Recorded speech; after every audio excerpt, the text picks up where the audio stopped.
If you would like an opportunity to be on Crazy Love Chronicles and tell your story of betrayal, infidelity, ghosting, being ghosted, catfish, and many more things, crazy relationships, contact us at crazylovechronicles@gmail.com or send us a message on any of our social media platforms and we will contact you. Please stay tuned for our next session. Our story, your story, real and uncut.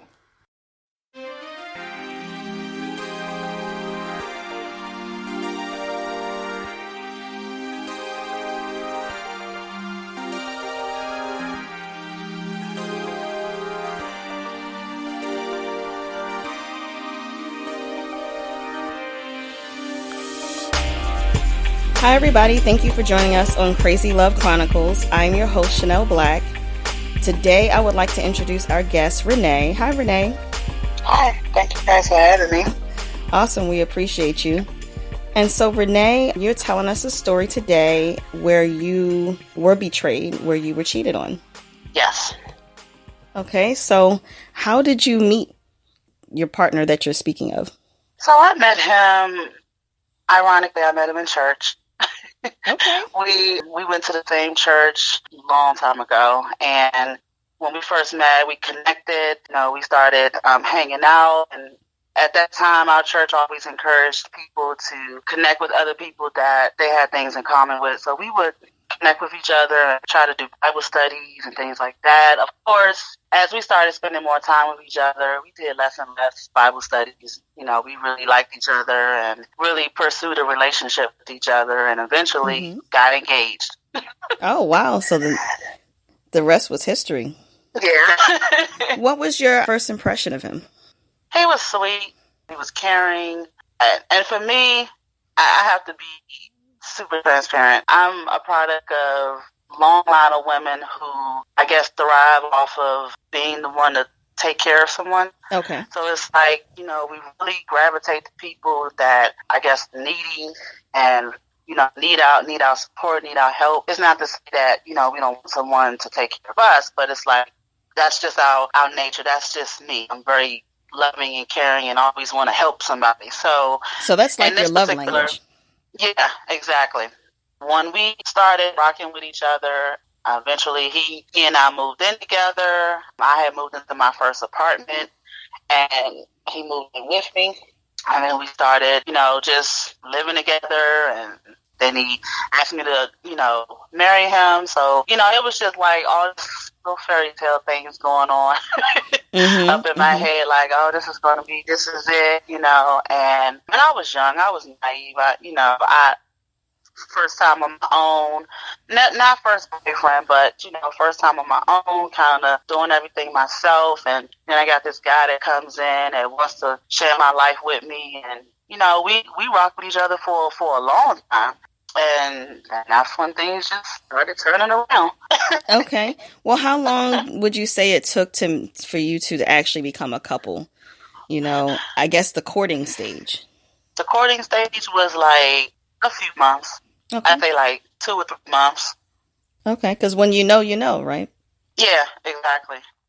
Okay. And I played hard to get for a while because I was a little standoffish. He was an older guy, so I wasn't that experienced with dealing with older men, so I was a little standoffish with the situation. But he made me feel so comfortable, and safe and secure with him. So I was like, cool, like I really like this guy, and we spent a ton of time with each other. So after a while, I just got super comfortable with him, and it was a wrap. Okay. So things are taking off in a fairy tale fashion, and you're happy and he's happy, and you're getting to know each other and starting to plan your lives out together. Yeah. When did you notice something is wrong?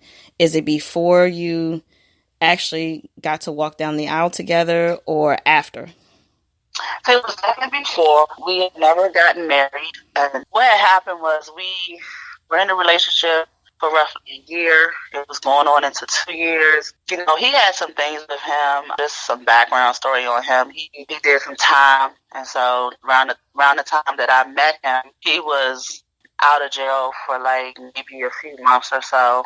And he had started getting himself together, working and things like that. And and he was trying to get his life in order spiritually. So that's really how we, ran into each other at that point. And then once we moved in with each other and started trying to, develop life with each other, he took a job. He was doing everything that, he needed to do to be supportive and, pull his weight in the house and things like that. But I did a lot. Like, I was in college. I, had friends. I went out every so often. Mm-hmm. But I came home, I cooked. I acted pretty much like a wife before I became a wife. But he, for some reason, he just always seemed very angry after a while. Like, there were times where I would be in the house and he would pick arguments with me for no reason, and I would be like, well, what the hell's going on tonight? Right. I went to school, I went to work, came home. Like, I'm cooking, I'm washing dishes, and, he's sitting in the room with an attitude. It was just it just gave him very uneasy vibes after a while. And I used to ask his mom a lot, because me and her had a relationship. And I used to be like, what's going on? Is he all right? Is this something I need to know?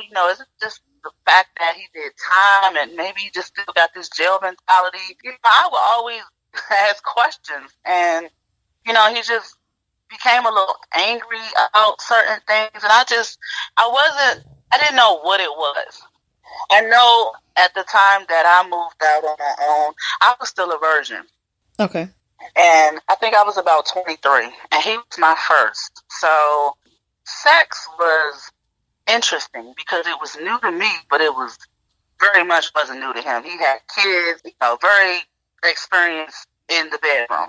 Okay. I wasn't. And that was part of our struggles in the beginning because I was a newbie, and I would be like wanting to do things, but afraid to. And he was just like, oh, I want you to do this, that, the other. We had arguments about watching porn because I didn't want to look at that stuff. And he was like, well, this will help you get more comfortable. Like, I give him credit. He taught me a lot of things sexually. He kind of made it a little comfortable for me after a while. But in the beginning, it was rough because he was just introducing things to me I wasn't into. Okay. So we did bump heads sometimes in that area, but that eventually got better. That started to balance out eventually. Yeah. Okay. So the only things that you kind of noticed was wrong was his mood swings, which were sudden. Yeah. And seemed unwarranted because he's not exactly telling you why.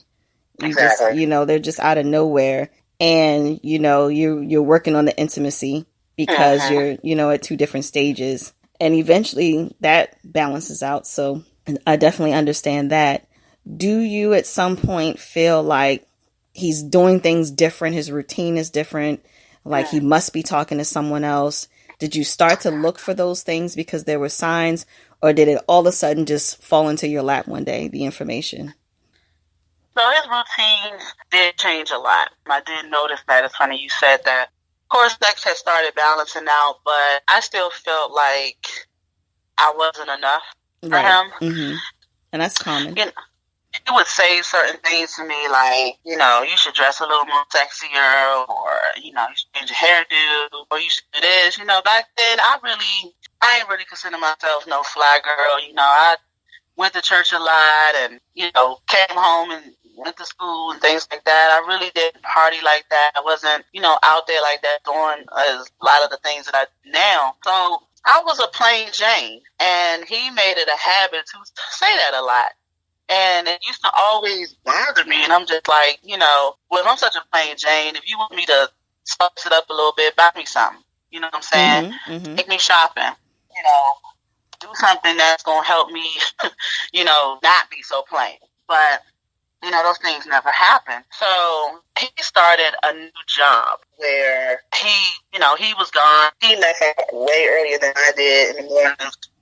And I left out a couple hours after him. So he would go out, go to work, come back in the evenings. That was his routine. It started changing when he would come home later and later at night. And eventually he said, well, my hours are changing. We got more work coming up, things like that. And so I didn't trip about it. I was like, okay, that's cool. So a couple of times I'd be in the living room and he'd come home, be in the shower or something. Someone told me, look at this. At that time, we were using 2-ways. Okay. So, I remember those. I had one. Right.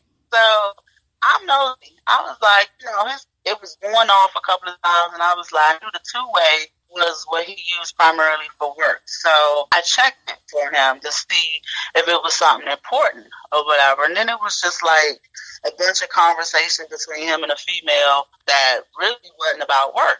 And it was kind of innocent, like it wasn't sexual or nothing, but it was just a lot of personal conversation. So, he came back and I didn't, I ain't say nothing to him about it. He checked this, 2-way and was like, I was like, oh, what's going on? Who's trying to reach you? He's like, oh, it's my job. And I was like, oh, okay. I said, is everything cool? He was like, yeah, my boss, I guess she want me to come in, da, da, da. And I read that and I was like, okay. But in address the other messages I saw, he went to work and everything, and then he started not coming home. So it was like they were doing overnight shifts, and I was like, now is he calling you to say I'm not going to be home, or you just there all night? Like, did someone hit him over the head? Was there an accident? Was he hurt? Right. Yeah, he's not calling. Like, the first couple of times he didn't call. He just came home the next morning. I was at work already. And, he's like, I'm in the house. And I was like, well, why were you, where was you at? He was like, I had to work overnight. And I was like, well, what? I get that your job is busy, but overnight, he's like, yeah, we had to do this, that, the other. And I'm like, okay. Now, the job that he worked with a lot of women. His boss was a female, and the majority of the people at the job were females. And I started really getting inquisitive about his job when he would leave out in the mornings with new cologne on. Yeah.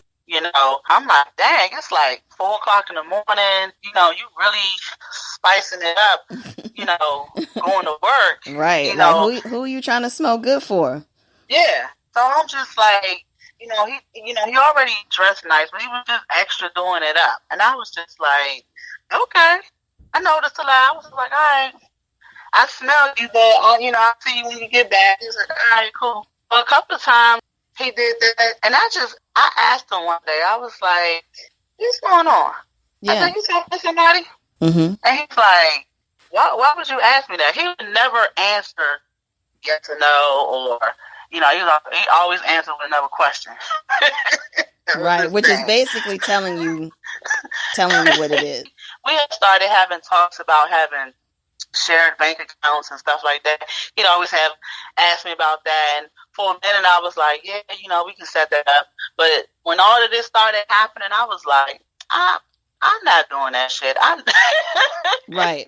You're like, wait a second. No joint accounts with him. I don't even know what's going on with him. So then a week had went by, and it was like I hardly saw him.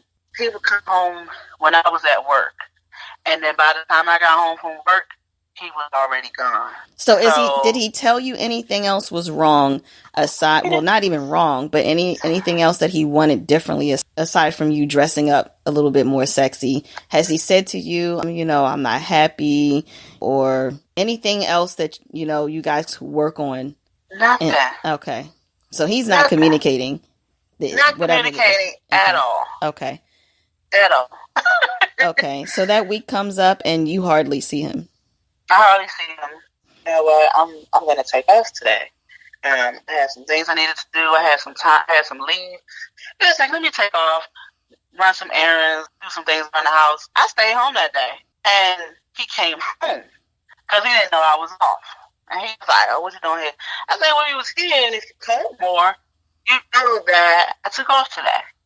I said, when are you getting home? I said, these are your new hours? You gone overnight, and then you get off the next day, or, got your new hours. And he was just kind of like ignoring the question. He's like, man, you tripping. I don't know what you're doing all this for. And I was just like, okay. I said, so you're not going to talk to me? You're not going to tell me what's going on? And he's like, you tripping. He just blowing me off, really. Okay. So I was like, okay. So one particular day, when he didn't come home, I called his job. a lady answered the phone, and I was like, I knew her name because I seen her name in the two-way, and I asked for her, and I was just like, "Is my fiance there?" And she's like, "Who's your fiance?" I was like, "Probably one of the only guys that's working there." I said, "But his name is such and such." And she's like, "Yeah, he's working right now." I said, "Okay, can I speak to him? Because I see him more than I do. So can I speak to him for a moment?" So she's like, "Okay." So she hesitated, and she went and got him. He's like, "Why are you calling me at work?" I said, "Because you're not calling me at all. Mm-hmm. You're not telling me what's going on. You're not even telling me you're not coming home. I just go days and don't see you. I'm trying to trust you, but I'm starting to not trust you. So now I gotta call you at work. Like, this is crazy." And so that's when I just started acting ballistic. I'm just like, at this point, I'm pissed. I'm ready to kirk out on him. I'm just like, this is too much. You don't come home. When you home, you leave him out of here with the cologne, new clothes, and what I'm saying, I don't know where you're going, and you're not saying nothing to me, you're not communicating to me. If the shoe was on the other foot, you wouldn't like that. And so he's just like, "Man, I'll talk to you when I get home." And I was just like, "Okay." So I hung up the phone. Mm-hmm. And that whole situation, just, I had a dream that he had somebody in my bedroom. Mm. And I asked him, and I was just like, "Have you had sex with someone in here?" And he's like, asking me another question. Why would I do something like that? I promise you, to this day, he has never answered that question, but I know he's cheated on me. The crazy thing is that he's no longer here to even prove that to me anymore. Oh. Like, passed away a couple years ago. Okay. May rest in peace. But that was a crazy situation. When I got fed up of just being played over and over, because he played with my emotions, he played with my intelligence a lot. I was just like, you know what? I don't even want to know. I feel like I got my answer, because you keep, going around Robin Hood's barn. Mm-hmm. I don't even want to do this anymore. He left up out of my house one last time because he didn't want to talk about it, and I changed the locks on my door. You was like, "That's it. That's it. No more of this." I said, "You never keep coming and going when you want to, and then you don't want to address the situation with me. You don't want to talk to me. You having conversations with, this woman at your job that's not even job related. And I said something to him about two ways. Because he was just like, "Why are you looking at my thing?" Or, that's disrespectful. Of course, I just took the L for that. Okay, cool. I'll take that. I was looking at personal stuff. Okay. But you're not talking to me. You're not telling me anything's wrong. And obviously, you think I'm a fool. So when he left out to go to work, I changed the lock on that door, and he tried to come back, and them locks was changed. And then so he went on about his business, and then I told him, I said, if you don't come back within a certain amount of time to get your stuff, it's going to be on the street. And I meant that. And when he didn't come back, all that stuff I put right in the dumpster across the street from my house. Oh my goodness. So do you feel like you've never had like absolute evidence of him cheating or anything like that? Or did a woman confront you? No, I've never had any of that. Mm-hmm. All I've had was him ignoring questions. I saw the, messages in his two-way. The woman that I talked to, she was very defensive towards me. Like, if you're just the boss, why are you so defensive? Right. Either he can talk or he can't. You being defensive towards me, I'm his fiance. You're out of line. So it was just all those things coupled with, him obviously not coming home and then spending way more time away from home. And it was just like, I'm not going to be a fool, and then he playing, games with my intelligence. He's talking to me like I'm 5 years old. Like, I was like, what, we're not going to do this. Right. You didn't have time for all that, So looking back on it, were you broken when you had to make that decision to let him go out of your life? Did you have peace afterwards? Like, how did that all work for you? That was a rough one because he was my first everything, sexual partner, first real boyfriend, first fiance, and it did hurt me because I loved him a lot and we shared a lot. I give him a lot of credit for making me a stronger woman because I felt like at that point in my life, I was a little weak. I really wasn't that experienced with dealing with that kind of, relationship, dealing with his personality type.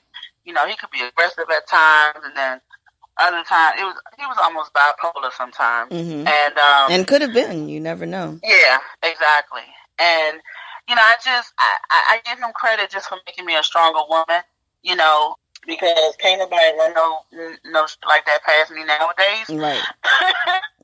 But I give him a lot of credit for that. But it was hard to get over it because he didn't make it easy. He left for like 6 months and then he came back around and I admit, I had still was sexually active with him for a small window of time because I had missed him and everything.